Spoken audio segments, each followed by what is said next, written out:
말레이시아 은퇴 이민 해보니 지옥이었다. 한국 돌아오고 싶다. 솔직히 말해서 많은 분들이 은퇴 후의 삶을 꿈꾸면서 동남아 어딘가로 가서 편안하게 살면 어떨까? 이런 상상을 한 번쯤은 해보셨을 거예요. 특히 말레이시아는 따뜻한 기후, 상대적으로 낮은 물가, 그리고 은퇴자들을 위한 제도의 MMEH 멀레이저 마이 세컨드 홈 등으로 한때 꽤나 인기였죠. 저 역시 이 이야기를 듣고 나도 60줄에 들어서면 말레이시아 같은 곳에서 여유롭게 살 수 있지 않을까 싶더라고요. 그런데 막상 여러 사례들을 들어보니 말레이시아로 은퇴 이민을 생각하던 사람들이 하나같이 힘들어하고 한국 돌아가고 싶다고 하더라고요. 물론 모든 사람이 다 그렇다고 일반화할 순 없겠지만 생각보다 고충을 겪는 분들이 적지 않은 건 사실이에요. 낙원일 줄만 알았는데 지옥이었다라는 극단적인 표현까지 나오는 걸 보면 우리가 간과한 부분이 분명히 있는 것 같죠. 오늘은 저를 비롯해 은퇴 준비 과정에서 말레이시아 이민을 진지하게 고민해본 분들이라면 공감할 만한 이야기를 해볼까 해요. 단순히 물가 싸다, 집값 싸다 같은 광고성 정보가 아니라 실제로 살면서 겪을 수 있는 문제들을 3가지 사례로 풀어보려고 합니다. 혹시라도 현재 말레이시아 은퇴 이민을 생각하고 계시다면 조금 더 현실적인 판단을 하는데 도움이 될 거라 믿어요. 1. 물가 싸다고 해서 왔는데 어떻게 된 게 한국보다 더 써요. 김 씨의 사례. 첫 번째는 65세의 김 씨 이야기예요. 한국에서도 은퇴 후 소일거리로 카페를 운영하시다가 이제 몸도 편히 쉬고 돈도 아끼고 싶어서 말레이시아 이민을 결심했대요. 처음에는 동남아 나라들은 물가가 워낙 싸다더라. 한국에서 한 달에 200만 원 쓰던 걸 100만 원이면 충분히 커버할 수 있다는 말을 자주 들으셨다고 해요. 근데 막상 와보니 그 싼 물가라는 게 꼭 모든 분야에 적용되는 건 아니었다는 거죠. 예를 들어 김 씨가 살던 지역 쿠알라룸푸르 도심 근방은 월세 자체가 생각보다 꽤 비쌌대요. 외국인들에게 유리한 지역은 주거비가 올라가 있는 경우가 많고 또 깨끗하고 안전한 환경에서 살려고 하면 그것도 저렴하지만은 않다고 해요. 거기에 더해 김 씨는 차가 없으면 생활이 힘들다는 걸 몰랐대요. 대중교통이 한국처럼 촘촘하지 않고 택시도 지역에 따라 요금이 들쑥날쑥이라 스트레스를 많이 받았다고 합니다. 그래서 결국 렌트카를 이용하거나 중고차를 구입하려니 생각했던 것보다 많은 돈이 들었죠. 음식도 현지 식당들은 물론 저렴한 편이지만 장기 거주하려면 한국 식품이라든가 좀 더 서양식 마트의 콜드 스토리지, 빌리프레시 등을 이용하게 되는 경우도 많아지는데요. 그때는 물가가 한국보다 오히려 더 나간다고 느낄 만큼 비쌌다는 거예요. 현지인처럼 맨날 로컬 음식만 먹으면 싸게 살 수 있긴 한데 이게 또 몇 달 지나면 질리고 건강 문제도 신경 쓰여요. 결국 내가 원하는 식재료나 퍼밀리어한 음식 사 먹으려니까 돈이 더 드네요. 라고 김 씨가 한탄하더군요. 이런 식으로 생각했던 것보다 훨씬 많은 지출이 발생하면서 퇴직금과 연금으로 턱턱 쓸만하다고 여겼던 김 씨의 예산이 줄줄 새기 시작했어요. 물가가 싸다는 말이 모호할 수 있다는 걸 체감한 거죠. 김 씨 말씀으론 은퇴 이민이라고 해서 다 저비용으로 되는 게 아니다. 그래서 지금은 차라리 한국이 더 낫지 않나 싶어서 슬슬 마음이 흔들린다 하시더라고요. 병원 가기도 겁나고 영어로 설명하는 것도 막막해요. 박 씨의 사례. 두 번째는 70대 초반인 박 씨 얘기입니다. 박 씨는 진작부터 동남아 지역에 관심이 많으셨대요. 그래서 십수년 전부터 태국이나 필리핀, 말레이시아 같은 곳을 가끔 여행 다니면서 은퇴 후 거주지를 물색해 왔던 거죠. 박 씨가 말레이시아를 선택한 가장 큰 이유는 의료 수준이 동남아에서 그나마 괜찮다는 평판이었어요. 태국도 의료 관광으로 유명하지만 박 씨는 말레이시아가 종교, 문화적으로 좀 더 안정적이라고 생각했던 모양이더라고요. 그런데 막상 이민 후 실제로 생활해보니 문제는 병원에 가는 게 생각처럼 만만치 않다는 거였어요. 일단 병원까지 이동할 때 교통 문제가 있어요. 한국처럼 가까운 동네에 아무 병원이나 팝업처럼 있는 게 아니라 괜찮다고 소문난 사립병원까지는 꽤 거리가 될 수 있다는 거죠. 또 말레이시아 병원은 영어를 쓰기는 하지만 박 씨는 영어가 서툴러서 진료 전에 증상을 제대로 설명하기가 어려웠대요. 특히 나이가 들면 통증이나 질환이 한 가지만 있는 게 아니라 복합적이잖아요. 예를 들어 요즘 허리가 좀 아프면서 소변 시에도 약간 통증이 있고 때때로 머리가 띵하니 어지럽다는 식으로 증상을 세세하게 말해야 하는데 이걸 영어로 풀어서 전달하기가 생각보다 쉬운 일이 아니거든요. 통역 서비스를 제공하는 병원도 있지만 그 비용이 만만찮고 예약도 복잡하다고 합니다. 게다가 박 씨는 한 번 심혈관 쪽으로 응급실 신세를 진 적이 있는데 외국인에게는 상급 병원비가 청구되는 경우가 많아서 그 순간 정말 깜짝 놀라셨대요. 여기서 장기 거주한다고 다 현지인 취급이 되는 것도 아니고 보험 문제도 복잡해요. 나도 은퇴하고 온 사람인데 갑자기 큰돈 나가면 정말 난감하죠. 그렇다고 다시 한국으로 날아가서 치료받자니 체력적인 부담도 있고 항공료도 꽤 들고요. 박 씨는 솔직히 병원 때문에라도 차라리 한국에 있어야 마음이 편하겠다라며 후회를 많이 하셨습니다. 3. 딴 세상에 혼자 떨어진 기분 답답해서 돌아오고 싶어요. 이 씨의 사례. 세 번째는 60대 후반 이 씨의 경우예요. 이 씨는 은퇴 후에 전 세계 곳곳을 돌아다니며 살겠다는 낭만이 있었대요. 그러다가 말레이시아의 아름다운 자연환경, 그리고 한인 커뮤니티가 어느 정도 형성돼 있다는 점에 끌려서 이민을 결정했는데 의외의 폭병이 기다리고 있었답니다. 바로 문화적 외로움이었죠. 한인 커뮤니티가 있긴 해도 그 범위가 한정적이고 또 생각보다 자주 만나기가 쉽지 않대요. 대부분 사람들은 각자 사는 지역도 다르고 라이프 스타일도 달라서 약속을 잡기가 생각처럼 편하지 않다는 거예요.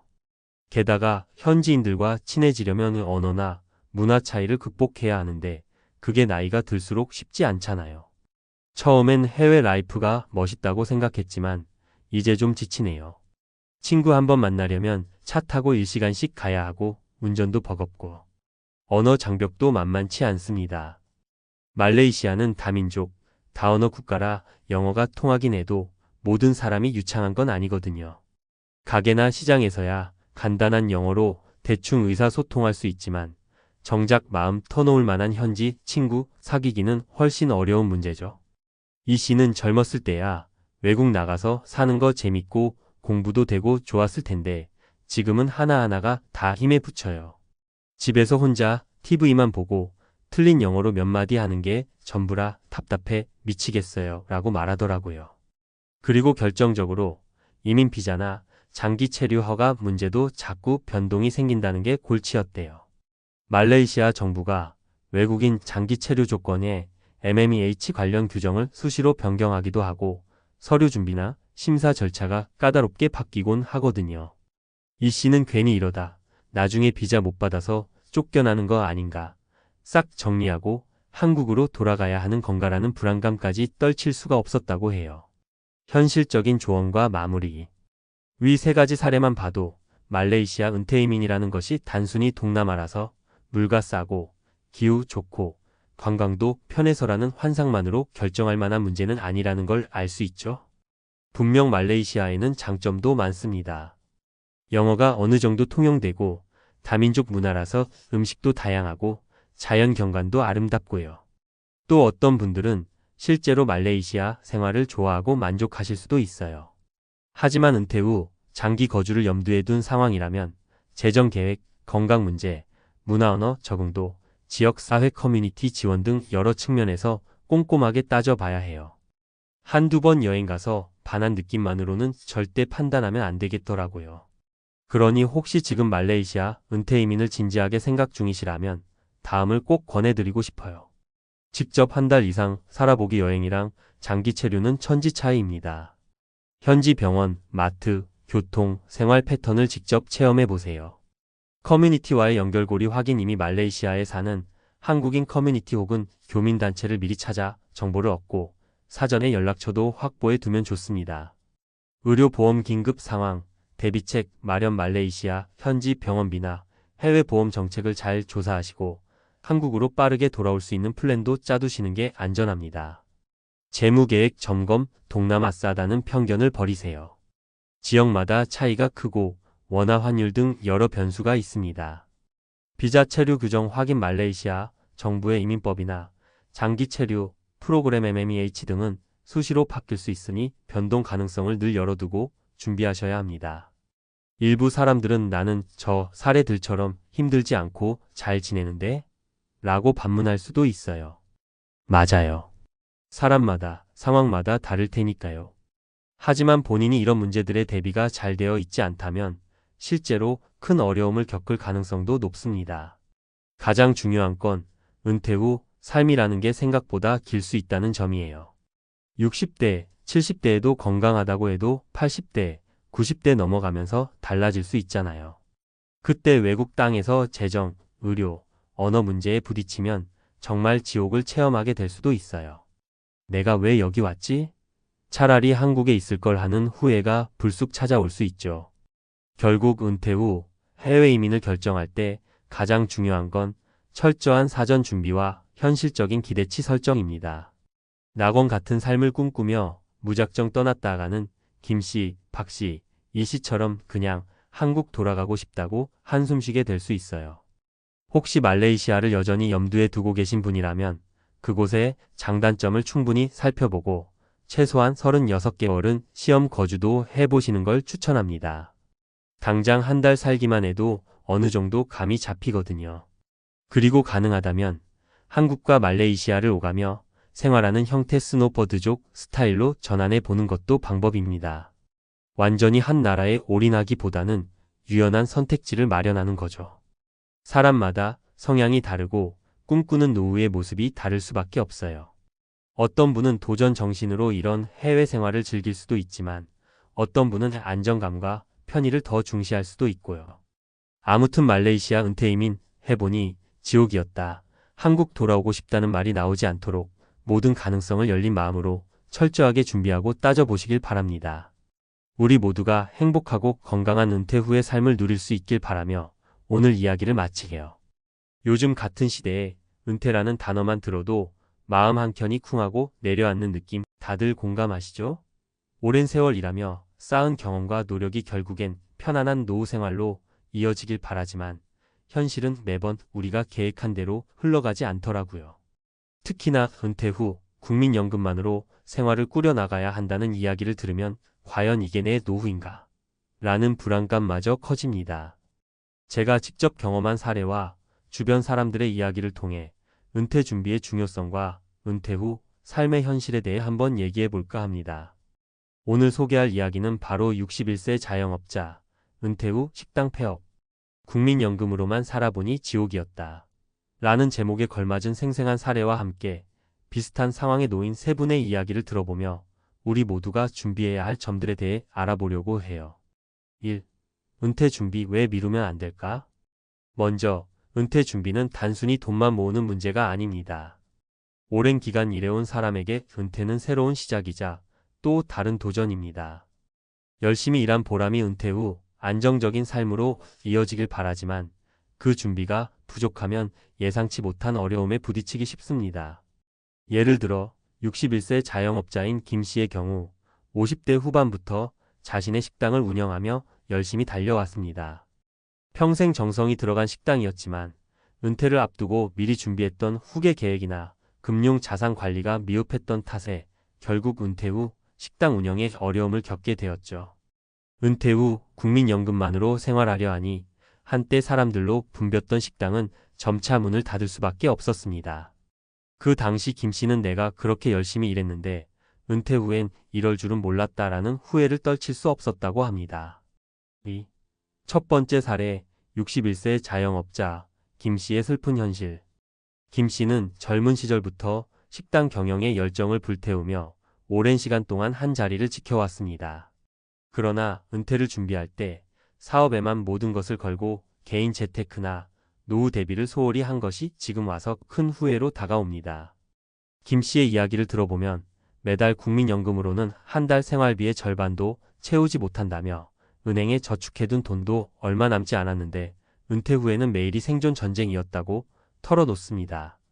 식당 폐업 후 그는 단순한 생계 유지뿐만 아니라 심리적인 스트레스와 우울감까지 겪게 되었죠. 이 사례는 단순히 한 개인의 이야기가 아니라 많은 자영업자들이 공감할 수 있는 현실 문제입니다.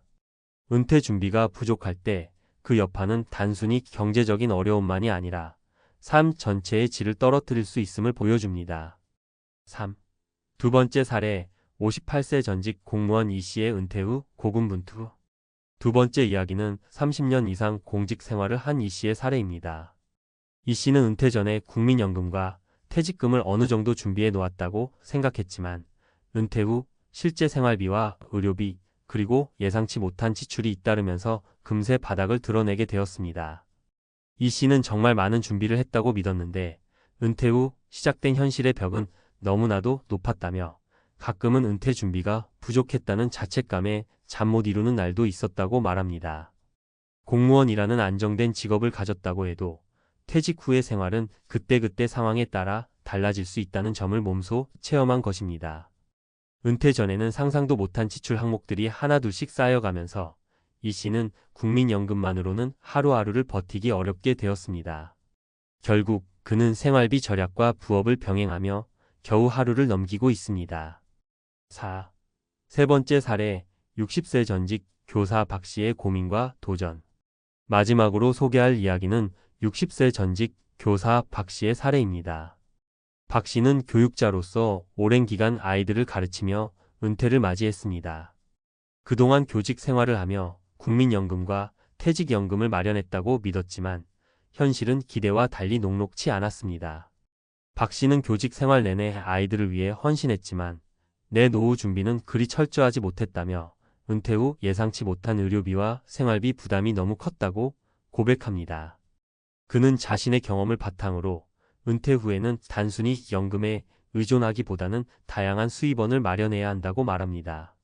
실제로 박 씨는 은퇴 후 취미로 시작한 소규모 온라인 강의와 작가 활동을 통해 부가 수입을 창출하려 노력하고 있습니다.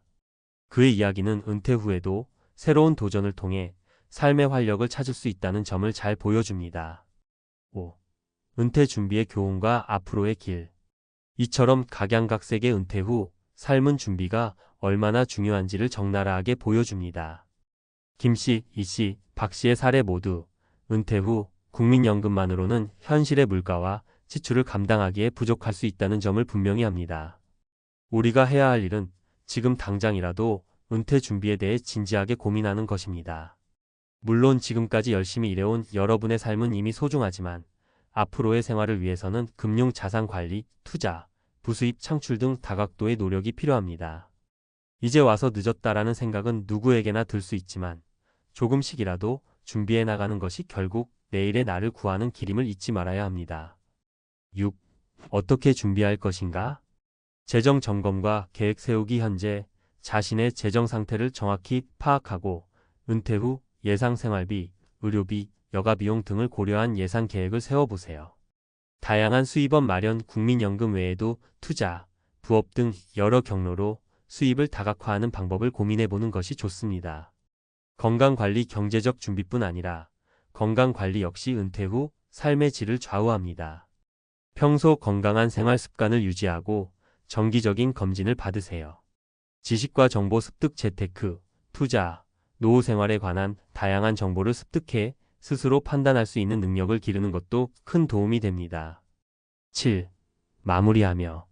오늘 소개한 세 사례는 단순히 누군가의 불행한 이야기가 아닙니다. 오랜 기간 열심히 살아온 이들이 은퇴 후에 마주한 현실은 우리 모두에게 중요한 경고이자 교훈입니다. 은퇴 준비는 결코 먼 미래의 일이 아니며 지금 당장 시작해야 할 과제입니다. 혹시 지금 이 글을 읽고 계신 분들 중에도 내 노후 준비는 괜찮을까? 라는 의문이 드신다면 오늘부터라도 작은 실천을 시작해 보세요. 은퇴는 끝이 아니라 새로운 시작입니다. 다만 그 시작이 행복하고 안정적이려면 준비하는 과정에서의 노력이 꼭 필요하다는 사실을 잊지 말아야 합니다. 우리 모두가 지금까지의 삶을 자랑스럽게 여기면서도 앞으로 다가올 은퇴 생활을 위해 조금씩 준비해 나간다면 그때의 우리는 오늘보다 훨씬 더 밝은 미래를 맞이할 수 있을 것입니다. 여러분, 오늘의 이야기가 은퇴 준비에 대해 한 번 더 깊이 생각해보는 계기가 되길 바라며 앞으로의 삶에 조금이나마 도움이 되길 진심으로 응원합니다. 은퇴 준비와 은퇴 후의 삶을 어떻게 체계적으로 설계할 수 있는지 그리고 재정 관리부터 건강, 심리적 준비까지 다양한 측면에서 전문가의 시각으로 풀어보려고 해요. 은퇴 후의 삶이 단순히 노후라는 단어에 머무르지 않고 행복하고 풍요로운 삶으로 이어지기 위해서는 지금부터 꼼꼼하게 준비해야 한다는 점 여러분도 공감하시리라 믿습니다. 제가 준비한 이 칼럼은 구어체로 쉽게 풀어내어 누구나 이해하고 바로 실천할 수 있는 내용들로 가득 채워보았어요. 1. 구체적인 재정 계획 세우기 예산 작성법과 예상 생활비 계산. 먼저 은퇴 준비의 첫걸음은 바로 재정 관리입니다. 오랜 시간 일하면서 모은 돈이 은퇴 후에도 충분할지 또 어떻게 써야 할지 미리 계획해두지 않으면 예상치 못한 지출에 허덕이게 될 수 있어요. 예산 작성법. 예산을 세울 때는 지금의 생활비와 은퇴 후의 생활비를 따로 구분해 생각해 봐야 해요. 현재 예산 점검. 먼저 월별 고정 지출 주거비, 식비, 공과금 등과 변동 지출 취미, 여가, 의료비 등을 모두 기록해 보세요. 스마트폰의 재정 관리 앱이나 엑셀 시트를 활용하면 좋습니다. 미래 예산 계산. 은퇴 후에는 소득이 줄어들기 때문에 현 생활 수준을 그대로 유지하기 어려울 수 있어요. 지금의 생활비에서 불필요한 지출을 줄이고 은퇴 후 꼭 필요한 지출 항목들을 재정리해 보세요. 비상금 마련. 예기치 못한 상황에 대비해 최소 36개월치 생활비를 비상금으로 확보해 두는 것이 좋습니다. 예상 은퇴 후 생활비 계산법. 전문가들은 은퇴 후 매월 필요한 생활비를 계산할 때 현재 생활비의 7,080% 정도를 기준으로 잡으라고 조언합니다. 예를 들어 현재 월 생활비가 200만 원이라면 은퇴 후에는 140만 원에서 160만 원 정도가 필요할 수 있어요. 또한 의료비나 돌발 상황에 대비한 추가 비용도 고려해야 합니다. 전문가 김재훈 시재무 컨설턴트는 은퇴 후에는 건강 문제로 인해 추가 비용이 발생할 가능성이 높으니 반드시 여유 자금을 마련해 두어야 한다고 강조합니다. 2. 투자와 저축. 미래를 위한 현명한 선택. 재정 계획의 핵심은 국민연금이나 퇴직금뿐 아니라 투자와 저축을 통해 다양한 수입원을 마련하는 것입니다. 투자 전략. 부동산 투자. 부동산은 오랜 기간 안정적인 수익을 줄 수 있는 투자 방법이에요. 다만 부동산 시장의 변동성을 고려하여 위치와 시장 상황을 꼼꼼하게 분석해야 합니다. 주식 투자. 주식 투자는 단기적인 이익보다는 장기적인 성장을 노리는 게 좋습니다. 분산 투자와 정기적인 리밸런싱이 중요하죠. 펀드와 ETF. 주식이나 채권, 부동산 등에 분산 투자할 수 있는 펀드나 ETF를 통해 위험을 줄이는 것도 하나의 방법입니다.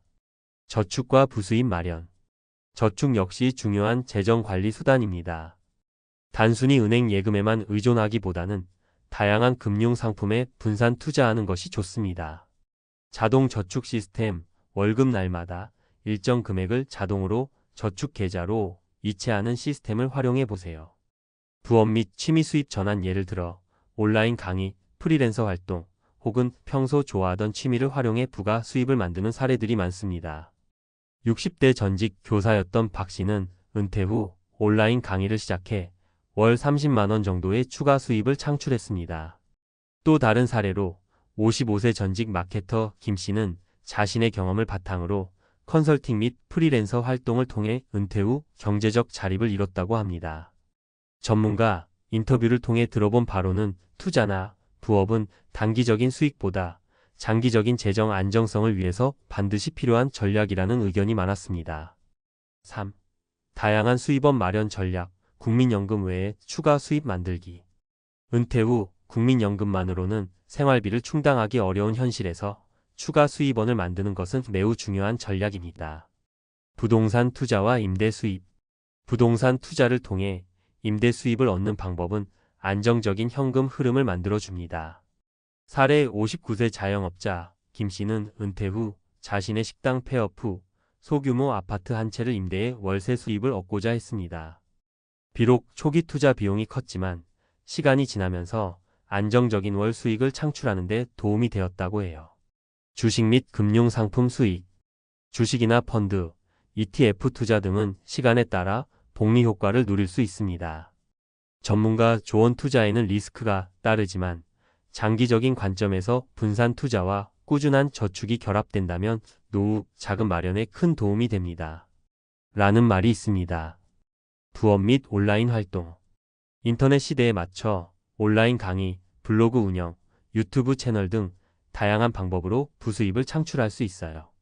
사례 60세 전직 교사 박 씨는 은퇴 후 자신의 전문성을 살려 온라인 강의를 개설했습니다. 처음에는 소규모였지만 점차 수강생이 늘어나면서 안정적인 추가 수입원으로 자리 잡았어요. 사례 55세 전직 마케터 김 씨는 프리랜서 컨설팅과 함께 블로그를 운영하며 광고 수익과 스폰서십을 통해 매달 꾸준한 수입을 얻고 있습니다. 4. 은퇴 후 건강 관리와 생활 방식. 재정만큼이나 중요한 것이 바로 건강입니다.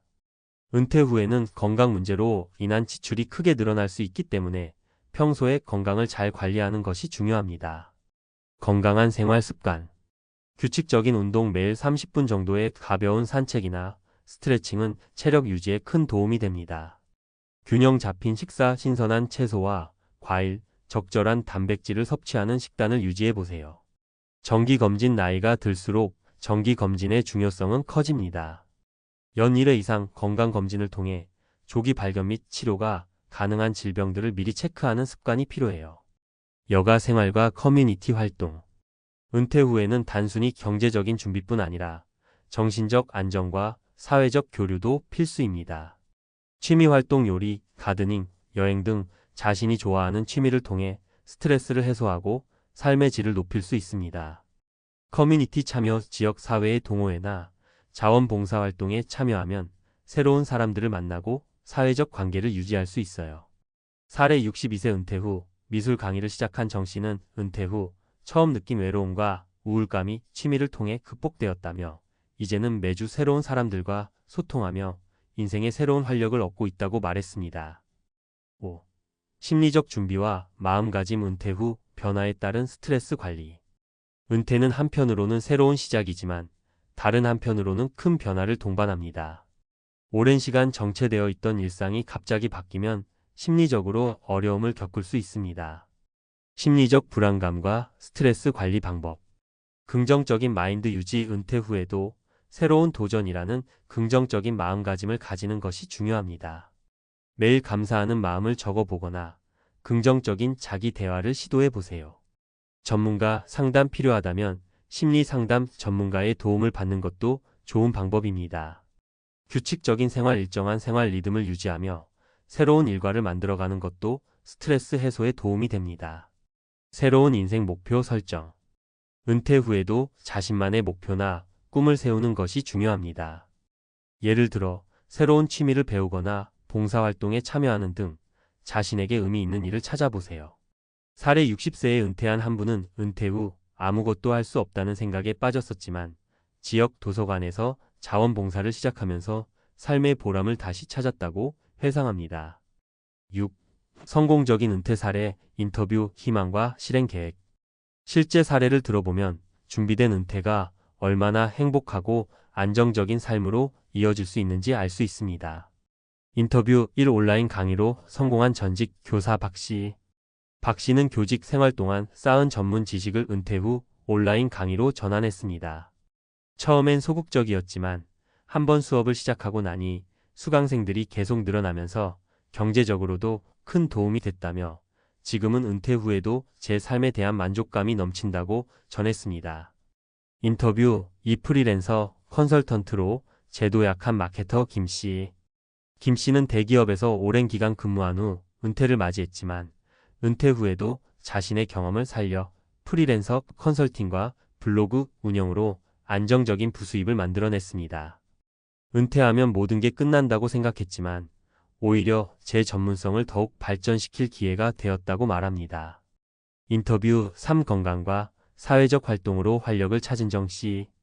정 씨는 은퇴 후 미술 강좌와 지역 커뮤니티 활동에 참여하면서 정신적, 신체적으로 큰 활력을 얻었습니다. 은퇴 후 처음엔 공허함이 밀려왔지만 취미와 새로운 인간관계를 통해 삶의 의미를 다시 찾았다며 모두가 늦기 전에 준비하면 충분히 행복한 은퇴 생활을 할 수 있다고 조언합니다. 7. 실질적인 도구와 리소스 제공. 마지막으로 여러분이 당장 활용할 수 있는 몇 가지 유용한 도구와 자료들을 소개할게요. 재정 관리 앱 뱅크샐러드, 카카오뱅크 등의 앱을 활용해 예산 관리와 지출 내역을 쉽게 파악할 수 있습니다. 투자 정보 사이트 네이버 증권, 다음 금융 등에서 최신 주식 및 펀드 정보를 확인하고 다양한 전문가 칼럼을 참고할 수 있습니다. 건강관리 프로그램 건강보험공단 앱이나 삼성 헬스와 같은 건강관리 앱을 통해 일상 건강관리와 정기검진 예약을 쉽게 할 수 있어요. 커뮤니티와 동호회 네이버 카페나 페이스북 그룹에서 은퇴준비, 시니어 취미, 재테크 등의 키워드로 검색해 보시면 다양한 정보를 공유하는 커뮤니티에 참여할 수 있습니다. 이처럼 다양한 도구와 리소스를 활용하면 은퇴 준비와 이후의 생활을 더욱 체계적으로 관리할 수 있습니다. 8. 마무리하며 여러분, 오늘 제가 이야기한 내용들을 한번 곱씹어 보시길 바랍니다. 은퇴 준비는 단순히 경제적인 측면만이 아니라 건강, 심리, 사회적 관계 등 여러 면에서 우리 삶을 풍요롭게 만드는 중요한 과정입니다. 지금부터라도 작은 실천부터 시작해 보세요. 매달 조금씩 예산을 점검하고 투자 계획을 세우며 건강관리와 사회활동에 신경을 쓰면 어느새 여러분의 은퇴 후 삶은 안정적이고 행복한 모습으로 자리 잡을 것입니다. 또한 다양한 사례와 전문가의 조언처럼 여러분도 자신만의 이야기를 만들어 나갈 수 있습니다. 내가 은퇴 후에도 행복할 수 있을까? 라는 의문이 든다면 이 칼럼에서 제시한 전략과 도구들을 참고해 지금 당장 실행에 옮겨 보시길 바랍니다. 은퇴는 끝이 아니라 또 다른 시작입니다. 준비된 사람에게는 새로운 도전이 기회가 되고 그 기회를 통해 인생의 또 다른 아름다운 장을 열 수 있습니다. 여러분 모두가 지금까지 쌓아온 경험과 지혜를 바탕으로 풍요롭고 안정적인 은퇴 생활을 누리길 진심으로 응원합니다. 감사합니다. 많은 사람들이 은퇴 후 꿈을 꾸며 자유롭고 편안한 삶을 해외에서 시작하길 희망합니다. 은퇴 후엔 여유로운 삶을 살 수 있을 것이다 라는 기대를 안고 편안한 은퇴 생활을 위해 해외 이민을 결심한 이들도 적지 않습니다. 하지만 현실은 그와는 다릅니다. 준비되지 않은 은퇴 후 삶은 상상했던 것과는 다른, 때로는 예기치 못한 고난의 연속이 될 수 있습니다. 은퇴 후의 삶을 해외에서 시작하는 것이 결코 만만치 않다는 것을 깨닫게 되는 순간 우리는 이미 돌이킬 수 없는 지점에 와 있을지도 모릅니다. 이 이야기는 바로 그런 사람들이 겪은 비참한 현실을 담고 있습니다.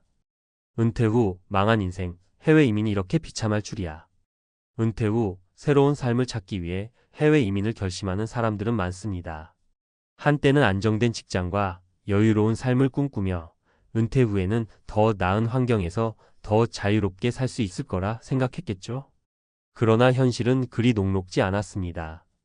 해외 이민을 떠나면서 마주한 고난과 어려움은 상상 이상이었고 그로 인해 삶의 질은 급격히 떨어졌습니다. 은퇴 후 해외에서의 삶은 한순간의 선택이 어떻게 우리의 인생을 송두리째 바꿀 수 있는지를 잘 보여줍니다. 사례 1 이민 후 고립된 외로움 속에서 살아남다. 정기적으로 여행을 즐기던 김모 씨 58세는 은퇴 후 여유로운 삶을 원해 해외로 이민을 결심했습니다. 그의 선택은 태국의 한 조용한 마을이었습니다. 도시에서의 소음과 경쟁에서 벗어나 태국의 평화로운 풍경 속에서 새로운 시작을 할 것이라 믿었죠. 처음 몇 달은 정말 환상적이었습니다. 따뜻한 날씨, 맛있는 음식, 낮잠을 자는 여유까지 모든 것이 그가 기대한 이상이었죠. 하지만 시간이 지나면서 김 씨는 점차 외로움을 느끼기 시작했습니다. 현지에서 친구나 지인을 만나는 일이 쉽지 않았고 언어와 문화 차이로 인해 의사소통에도 어려움을 겪었습니다. 자주 오는 외국인 관광객들과의 만남조차 일시적인 관계에 불과했고 현지인들과는 깊은 대화를 나누기 어려운 상황이었습니다. 그에게 필요한 건 사람들과의 진정성 있는 관계였지만 그것은 쉽게 이루어지지 않았습니다. 몇 년이 지나면서 김 씨는 점차 고립감을 느끼고 외로움 속에서 일상적인 삶을 이어갔습니다. 해외 이민을 선택했지만 자신이 원하던 자유로운 삶은 없었고 오히려 그곳에서의 삶이 그를 더욱 외롭게 만들었다는 사실을 깨달았습니다. 그가 느낀 것은 어디서든 사람들은 결국 자기가 원하는 삶을 살아야 한다는 것이었습니다. 해외 이민이 해결해 줄 줄 알았던 외로움은 오히려 더 깊어진 것입니다. 사례 2. 은퇴 후 낮은 생활 수준과 경제적 어려움. 이민 후 경제적인 어려움을 겪은 사례도 많습니다. 이모 씨 63세는 안정적인 직장을 그만두고 새 아이와 함께 필리핀에 이민을 갔습니다. 그는 30년 넘게 다니던 직장에서 퇴직금을 받았고 그 자금을 바탕으로 필리핀에서 평생을 보낼 계획이었습니다. 처음에는 그가 생각한 대로 금액이 충분해 보였고 낮은 물가와 따뜻한 기후는 그에게 매우 매력적이었습니다. 하지만 얼마 지나지 않아 예상치 못한 문제가 불거졌습니다. 필리핀의 물가는 상대적으로 낮지만 그의 퇴직금만으로는 생각보다 더 빠르게 소진되었습니다. 특히 건강 문제와 긴급한 비용이 발생하면서 예기치 못한 지출이 많았죠. 현지에서의 생활비는 지속적으로 오르고 있었고 은퇴 후 계획했던 대로 살기에는 충분한 자금이 아니었습니다. 게다가 이모 씨는 당시 태국에서의 은퇴 생활처럼 여유로운 노후를 꿈꿨지만 그것이 단순히 돈이 부족했을 뿐만 아니라 경제적인 기반이 부족한 상태에서 해외로 이주한 것이 문제였습니다. 건강보험 문제, 예기치 않은 지출, 그리고 통화의 가치 변화는 그를 공경에 빠뜨렸습니다. 결국 이모 씨는 추가적인 수입원을 마련해야만 했고 자주 일을 하게 되었습니다. 꿈꾸던 여유로운 삶은 사라졌고 그는 결국 한국으로 돌아오게 되었습니다. 그의 경험은 많은 사람들이 은퇴 후 해외 이민을 떠날 때 경제적인 준비 없이 뛰어든다면 얼마나 큰 위험에 처할 수 있는지를 잘 보여줍니다. 사례 3. 은퇴 후 문화 충격, 의사소통의 어려움. 박모 씨 60세는 영어와 스페인어를 어느 정도 구사할 수 있었기에 스페인으로 이민을 결심했습니다. 그는 미리 스페인어를 배우고 이민 생활을 준비했지만 현지에서의 생활은 그가 예상했던 것과는 너무나 달랐습니다. 박 씨는 스페인에 도착한 후 다양한 문화적 차이를 실감하게 되었고 그것이 큰 도전 과제가 되었습니다. 처음 몇 달은 그가 구사할 수 있는 스페인어로 모든 것이 해결될 것이라고 생각했지만 실제로 현지인들이 사용하는 속어와 억양, 그리고 문화적 차이로 인해 의사소통은 계속해서 어렵게만 느껴졌습니다. 간단한 쇼핑과 일상적인 대화에서도 서로 이해하지 못하는 경우가 많았고 결국 그는 현지인들과 깊은 관계를 맺기 어려운 상황에 처하게 되었습니다. 그가 가장 크게 느낀 문제는 고립된 문화 속에서 살아간다는 것이었습니다. 이민을 떠나면서 기대했던 것은 다양한 문화와 사람들과의 교류였지만 실상은 문화 차이로 인한 고립감을 점차 깊이 느끼게 된 것이죠. 그가 원했던 자유로운 삶은 여전히 꿈속에서만 존재할 뿐이었습니다. 결국 박 씨는 다시 한국으로 돌아올 결심을 하게 되었습니다. 언어와 문화의 차이, 그리고 적응하기 어려운 환경에서의 생활은 그에게 너무나 큰 부담이 되었습니다. 해외 이민 은퇴 후 삶에 대한 잘못된 기대. 위에서 살펴본 세 가지 사례는 은퇴 후 해외 이민이 항상 행복한 결말로 이어지지 않음을 잘 보여줍니다. 많은 사람들이 은퇴 후의 삶을 해외에서 시작하면 평화롭고 여유로운 삶을 살 수 있을 것이라고 생각하지만 그 실상은 그렇지 않은 경우가 많습니다. 첫 번째로 사회적 고립과 외로움은 예상보다 더 큰 문제로 다가옵니다. 이민을 떠나면서 그곳에서 새로운 사람들과 관계를 맺을 수 있을 것이라고 생각했지만 문화적 차이나 언어, 장벽은 그를 외롭게 만들고 결국 고립된 생활을 하게 만듭니다. 두 번째로 경제적인 준비 부족은 은퇴 후 해외 생활을 무너뜨릴 수 있는 중요한 요소입니다. 예상보다 높은 생활비, 예기치 못한 의료비나 긴급 상황에서의 지출은 해외에서의 삶을 힘들게 만듭니다. 현지의 경제 상황과 물가를 정확히 파악하지 않고 이민을 떠나면 결국 경제적 압박을 받게 될 수 있습니다. 세 번째로 문화와 언어 차이는 큰 도전 과제가 됩니다. 많은 이들이 외국어를 어느 정도 할 수 있다고 생각하지만 현지에서의 실제 생활은 그보다 훨씬 더 복잡하고 어렵습니다. 결국 문화적 차이는 사람들 간의 진정한 교류를 어렵게 만들고 그로 인해 또 다른 고립감을 느끼게 만듭니다. 마무리. 해외 이민을 떠나는 것은 분명 매력적인 선택일 수 있습니다. 하지만 은퇴 후의 삶을 시작할 때 충분한 준비가 없다면 그 선택은 큰 후회로 돌아올 수 있습니다. 해외에서의 삶이 반드시 모든 문제를 해결해 주는 것은 아니라는 사실을 잊지 말아야 합니다. 우리는 그곳에서 얻을 수 있는 자유로운 삶과 여유로움을 기대하지만 그것이 현실에서 얼마나 어려운지, 그 어려움을 어떻게 극복할 것인지를 생각해야만 합니다. 해외 이민을 계획할 때는 단순히 꿈만 꾸지 말고 철저한 준비와 현실적인 고민이 필요합니다. 해외 이민 후의 은퇴, 그 숨겨진 위험들 전문가 칼럼. 은퇴 후 삶을 해외에서 시작하려는 사람들은 늘어나고 있습니다.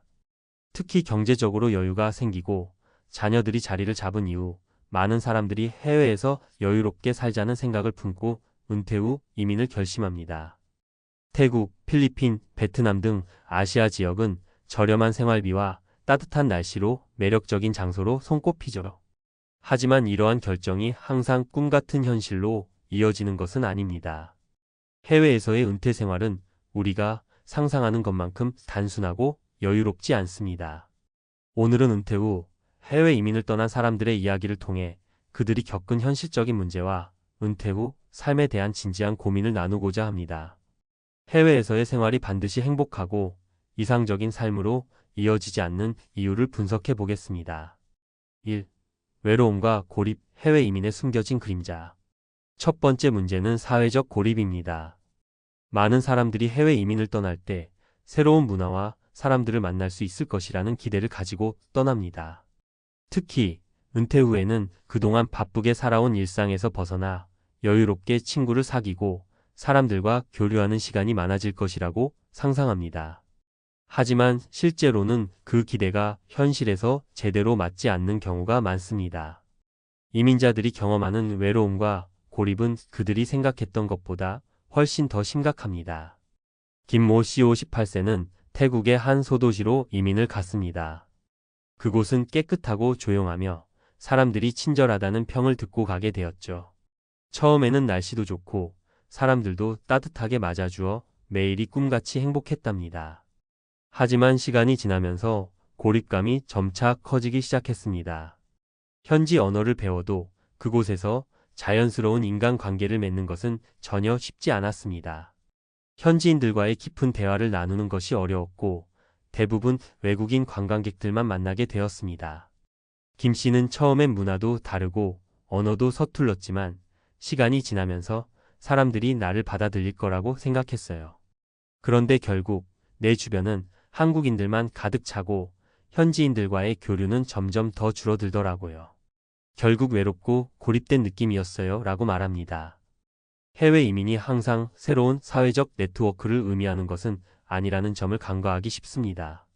이처럼 해외 이민을 떠나는 사람들 중 많은 이들이 친구 만들기라는 부분에서 큰 어려움을 겪습니다. 사회적 고립과 외로움은 은퇴 후 이민자들이 경험하는 가장 큰 문제 중 하나입니다. 외국에서의 생활은 그곳에서 진정으로 사람들과 관계를 맺을 수 있는 기회가 얼마나 주어지느냐에 따라 그 질이 달라집니다. 2. 경제적 어려움, 예상보다 더 커진 비용. 두 번째 문제는 경제적 어려움입니다. 은퇴 후 해외로 이민을 떠나는 사람들은 대부분 안정된 경제적 기반을 갖춘 경우가 많습니다. 그러나 그들이 예상했던 것처럼 물가는 상대적으로 낮지만 여전히 많은 사람들이 생각지 못한 비용이 발생하면서 예상보다 빠르게 자금이 소진되는 상황을 맞이하게 됩니다. 이모 씨 63세는 필리핀으로 이민을 갔습니다. 그는 퇴직금과 예금을 바탕으로 편안한 생활을 꿈꿨고 필리핀의 물가가 한국보다 훨씬 저렴하다는 점에 매력을 느꼈습니다. 처음에는 생활비가 많이 들지 않아 여유롭게 지낼 수 있을 것 같았지만 그가 겪은 현실은 전혀 달랐습니다. 물가가 저렴한 나라일수록 의외로 더 많은 숨겨진 비용들이 있어요. 의료비, 예기치 않은 사고, 그리고 사람들의 생활 수준이 저조하다 보니 자주 돈을 써야 하는 상황이 생기더라고요. 처음엔 1년은 괜찮았는데 점차 예상치 못한 지출이 너무 많았어요. 건강보험 문제도 있고 특히 비상금이 필요할 때마다 손이 자꾸 가더라고요. 이모 씨는 결국 추가 수입을 얻기 위해 현지에서 일을 시작해야만 했습니다. 이민을 떠날 때 경제적인 계획은 매우 중요하지만 예상하지 못한 의료비나 기타 지출이 발생할 수 있다는 점을 간과해서는 안 됩니다. 물가가 저렴해 보이는 곳일수록 예상보다 더 많은 비용이 발생하는 경우가 많다는 것을 이모 씨의 경험은 잘 보여줍니다. 3. 문화적 차이, 적응하기 힘든 현실. 세 번째 문제는 문화적 차이입니다. 언어가 통하지 않거나 문화적 차이를 극복하는 데 어려움을 겪을 때 이민자들은 큰 스트레스를 받습니다. 박모 씨 60세는 스페인으로 이민을 갔습니다. 그는 스페인어를 어느 정도 구사할 수 있었고 스페인에서의 삶을 기대하며 떠났습니다.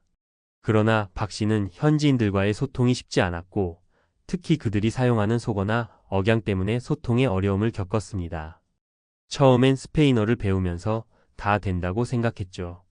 그런데 그들이 쓰는 속어와 억양을 잘 못 따라가니까 말이 잘 안 통하는 거예요. 음식점에서 일하는 사람들과 간단히 대화하려고 해도 답을 듣고 나서 그 말을 이해하기 어려운 경우가 많았습니다. 그럴 때마다 스트레스가 정말 컸어요. 박 씨는 결국 언어 장벽뿐만 아니라 문화적 차이로 인한 소외감과 고립을 느끼게 되었고 그곳에서 진정한 친구를 사귀는 일이 매우 힘들다는 것을 깨달았습니다.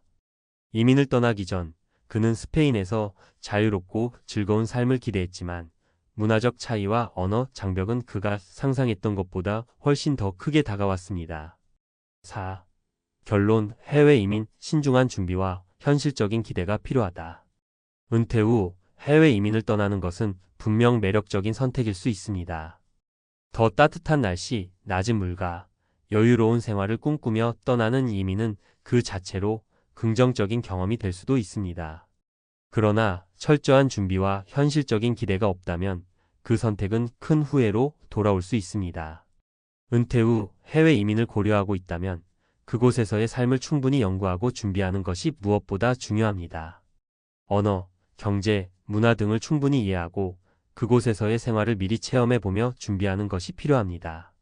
또한 해외 이민이 모든 문제를 해결해 줄 것이라는 환상을 버리고 적응 기간 동안 발생할 수 있는 어려움을 직시하는 자세가 중요합니다. 해외 이민 후의 삶이 누구에게나 적합하지 않다는 점을 인식하고 필요한 준비를 철저히 갖춘 후에 떠나는 것이 좋습니다. 은퇴 후의 삶을 어떻게 살아갈 것인지에 대한 충분한 고민과 현실적인 준비가 있다면 더 풍요롭고 행복한 은퇴 생활을 할 수 있을 것입니다. 30년 차 은행원, 퇴직 후 딸에게 용돈 받는다. 은퇴 후 현실 직격탄. 안녕하세요. 오늘은 제가 직접 들은 혹은 주위에서 뼈저리게 느낀 이야기를 나눠보려고 해요. 한때는 은행에 다닌다 하면 주변에서 안정적이다, 대단하다라는 말을 많이 듣잖아요. 저 역시 그 말에 어느 정도 자부심도 느꼈고요. 그런데 막상 30년간 다니던 은행에서 퇴직하자마자 제 자신이 한없이 작아진 느낌이 들더라고요. 처음엔 당연히 어느 정도 예적금이 있고 퇴직금도 있으니까 그래도 몇 년은 괜찮겠지라는 마음이었어요. 하지만 막상 써보니 생각보다 금방 줄어드는 거예요. 더군다나 은퇴 후엔 병원 갈 일도 많아지고 사람들 만나서 밥 한 끼라도 제대로 먹으려면 지출이 적지 않거든요. 그러다 보니 어느 순간 딸에게서 용돈을 받게 됐어요. 솔직히 말씀드리면 처음엔 자존심이 어찌나 상하던지요. 예전에 아버지께서는 늘 저한테 용돈을 주시는 분이었는데 이제 제가 딸한테 받게 되다니 이 변화가 낯설고 두렵기도 했습니다. 오늘은 이렇게 은퇴 후 현실 직격탄을 경험하신 분들의 사례를 몇 가지 나눠보면서 우리가 무엇을 준비하고 어떻게 마음을 다스려야 할지 이야기해 보려고 해요. 은퇴라는 건 누구에게나 찾아오는 인생의 큰 전환점이잖아요. 이 시기를 조금이라도 덜 흔들리고 더 건강하게 지나갈 수 있도록 서로의 이야기를 나눠보면 좋겠습니다. 1. 30년 차 은행원 김정수 가명 씨 이야기. 제일 먼저 제 지인 김정수 씨 이야기를 해볼게요. 김정수 씨는 딱 제 타이틀과 똑같아요. 은행에서 30년 넘게 근무했고 팀장까지 올라갔다가 얼마 전에 명예퇴직을 하셨어요. 원래는 한 23년만 쉬다가 내가 은행에서 쌓은 노하우를 바탕으로 컨설팅 같은 걸 해보면 되겠지 이런 멋진 계획을 갖고 계셨대요. 문제는 은퇴 직후 예상보다 일이 안 풀렸다는 거예요. 요즘 경쟁이 얼마나 치열합니까? 게다가 금융 컨설팅이라는 게 말은 좋아 보이는데 막상 개인 사업자로 뛰어들려면 생각보다 준비할 게 너무 많다고 하시더라고요. 사무실도 마련해야 하고 홍보도 해야 하고 그런데 그게 쉽지 않으니 자연스레 투잡이나 다른 아르바이트도 고민하게 된 거예요. 처음에는 본인이 뛰어난 경력과 인맥이 있으니 수입이 제법 될 거라고 믿었다고 해요. 그런데 막상 해보니 인맥이라는 게 현직일 때 통하던 부분이 많았지 은퇴 후에는 연락이 예전처럼 잘 안 되더랍니다. 그냥 정수 형 은퇴 축하드립니다. 나중에 한번 보시죠. 이런 덕담만 오가고 현실적인 도움이나 일거리를 연결해주는 사람은 크게 없더라는 거죠. 그렇게 몇 개월을 버티다 보니 어느새 저축해둔 돈이 슬슬 줄어들고 퇴직금도 밀린 교육비나 주택 대출 상환에 많이 들어가서 실제로 사용할 수 있는 여유 자금은 생각보다 적었대요. 게다가 김정수 씨가 치아 치료도 크게 하게 되고 가족 행사도 있고 부모님 간병 문제도 생기고 인생사가 다 그렇잖아요. 한꺼번에 몰려오면 어떻게 할 도리가 없어요. 결국 김정수 씨는 딸에게 이번 달 카드값이 좀 부족하다. 아빠가 다음에 갚을게라고 말하면서 용돈 아닌 용돈을 받게 됐다는 겁니다. 딸도 혼자 사회생활 시작한 지 얼마 안 됐는데 이미 정수 씨가 마련해둔 집에 들어가 살고 있어서 나름 월세 안 내니 좀 여유가 있다고 생각했던 것 같아요. 그래서 딸은 기꺼이 돈을 들였지만 아버지 입장에서는 자존심이 막 상하고 은퇴란 게 이렇게 무섭구나 싶어 눈물을 삼켰다고 해요. 예전엔 내가 딸한테 용돈도 주고 그래도 은행 다닌다고 주변에서 날 대단하게 봐줬는데 이제는 딸한테 돈을 받다니 이럴 줄 알았으면 더 미리 준비를 했어야 했는데 참 후회된다. 김정수 씨의 말이에요. 25년 차 교사 박은영 가명 씨 이야기. 두 번째 사례는 박은영 씨예요. 중학교 교사로 25년 근무하시다가 얼마 전 조기 퇴직을 하셨습니다. 교사는 일반 회사와 달리 정년까지 가면 60세 이후에도 안정적인 연금이 나온다고들 하잖아요. 그래서 상대적으로 은퇴 걱정이 덜할 거라고 많이 생각해요. 하지만 현실은 조금 다르다고 하시더라고요. 박은영 씨는 학교에서 학생들에게 존경받고 학부모 상담할 때도 우리 아이를 책임져 주셔서 감사합니다. 이런 말들을 많이 듣다가 막상 퇴직하고 나니 본인이 거대한 우주에서 아무도 찾지 않는 한 별이 된 기분이 든다고 표현하셨어요. 심지어는 연금을 받아도 지금 물가나 생활비에는 턱없이 부족하다고 해요. 가장 힘들었던 건 소속감 상실이래요. 교사 생활 25년 동안 매일 아침 일찍 학교에 출근해서 수업하고 동료 교사들과 교무실에서 커피도 마시고 아이들 인솔하느라 종종 야근도 했는데 갑자기 그 모든 것에서 벗어나니 나를 증명해줄 무언가가 없다는 거예요. 매일매일 해야 할 일이 정해져 있고 그 일로 인해 타인에게 인정을 받았던 시절이 그립기도 하고요. 박은영 씨는 처음 34개월은 좋았어. 자유로운 시간이 많아지고 여행도 다녀오고 했으니까. 근데 여행 끝나고 집으로 돌아와서는 내가 이렇게 의미 없이 시간을 보내도 되나 싶더라. 라고 털어놓으셨어요. 그러면서 우울감이 찾아왔다는 거예요. 이럴 거면 차라리 내가 계속 학교에서 일했어야 하는 건가? 하는 후회도 들고 스스로를 자꾸 자책하게 되더라고요. 다행히 은영 씨는 지역의 평생교육센터에서 운영하는 동아리에 가입했대요. 글쓰기나 취미 수업을 듣고 또 같은 취미를 가진 사람들끼리 모여 작은 전시회도 열면서 지금은 훨씬 생기가 돌았다고 해요. 은영 씨가 조심스레 전하신 팁이 있다면 내가 하고 싶은 것을 과감하게 시도하라는 겁니다. 그게 꼭 돈이 되지 않아도 괜찮다. 오래 가르치느라 미처 해보지 못했던 것을 해보는 거니까 그것 자체로 의미가 있고 즐거움이 있다라는 말씀이 제게 큰 울림이 되더라고요. 3. 27년 차 대기업 연구원 이민석 가명 씨 이야기. 세 번째로 제가 잘 아는 선배 이민석 씨 이야기를 해드릴게요. 연구원으로 27년간 대기업에 다니다가 58세 즈음에 명예퇴직을 했습니다. 연구원이라고 하면 좀 자유롭고 창의적인 일을 하는 분처럼 느껴지잖아요. 실제로 이 선배는 일에 대한 열정이 대단했어요. 그런데 그 열정이 은퇴 후에도 이어질 거라고 믿고 퇴직 후엔 내가 하고 싶은 발명품을 만들어서 특허 내고 창업까지 할 거야. 이렇게 포부를 밝히셨는데요. 현실은 또 녹록지 않았습니다. 일단 연구개발에는 자금이 필요한데 대기업 소속일 때는 회사에서 지원도 해주고 실험시설도 공짜로 쓸 수 있었어요. 하지만 개인으로 나오니 그 모든 걸 직접 구해야 하는 거예요. 장비, 재료, 실험실 대여비 이 모든 게 돈이 들어가다 보니 금세 벅차진 거죠. 그리고 특허라는 게 내는 즉시 돈이 되는 것도 아니고 만약 제대로 된 사업 모델로 연결되지 않으면 특허 유지비만 날아가는 셈이에요. 그러니 처음 한두 번의 시도에서 잘 안 돼 버리면 아, 내가 아무것도 아닌 사람이 됐구나. 회사의 이름값 없이 내가 독자적으로 뭘 해낸다는 게 이렇게나 어려운 거였나 하고 절망감이 몰려오더라고요. 이민석 선배는 우울증 초기 증상까지 왔어요. 아내가 걱정돼서 심리상담센터도 가보고 주변 사람들을 만나보라고 등을 떠밀었는데 자존심 때문인지 선뜻 상담받으러 가기도 망설여졌던 거예요. 결국엔 시간이 좀 지난 뒤 같은 상황에 놓인 지인들이 모임 그러니까 퇴직자 창업 동호회 같은 곳에 나가면서 조금씩 다시 살아나셨다고 해요. 거기서 다른 사람들 얘기를 들어보니 나만 이런 게 아니더라고.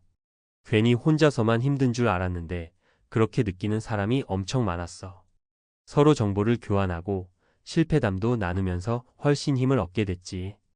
이렇게 사람들과 교류하고 나니 하나둘씩 새로운 기회도 생기고 예전에 직장 다닐 때 맺었던 인맥과도 다시 연결이 되어서 작은 프로젝트를 외주 형태로 맡아볼 수 있었다고 해요.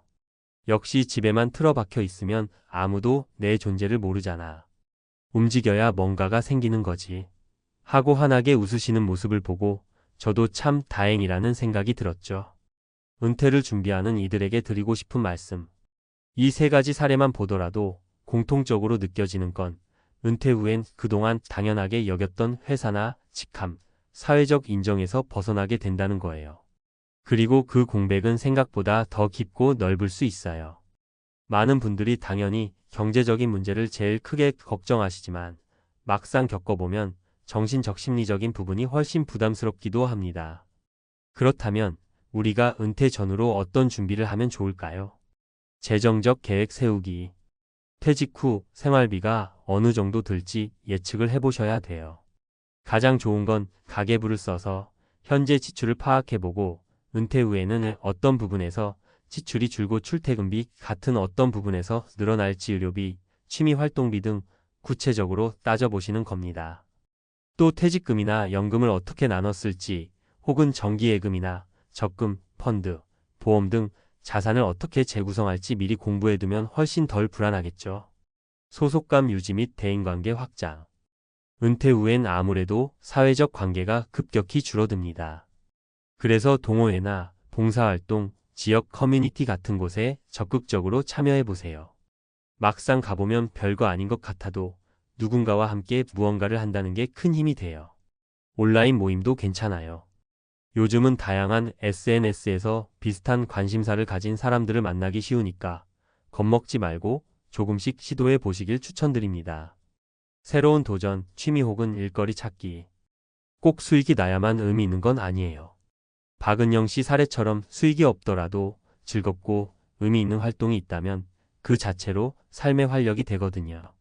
반면 창업, 컨설팅, 외주 작업 등으로 새 수익원을 만들고 싶다면 너무 무리하지 않고 천천히 발을 담가보는 게 좋아요. 작은 프로젝트부터 시작해서 조금씩 경험을 쌓고 방향을 조정해 나가면 좋습니다. 마음의 준비 그리고 용기. 은퇴가 끝이 아니라 또 다른 시작이라고 생각해보면 어떨까요? 물론 세상이 우리를 예전처럼 편히 대하지 않을 수도 있어요. 이제 은퇴했으니 한가하시겠네요. 같은 말을 들으면 기분이 좀 이상할 수도 있죠.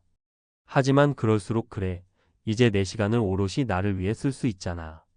그동안 못했던 걸 해보자. 라는 마음가짐이 중요합니다. 주눅 들지 말고 내 인생의 후반전을 설계해보는 거예요.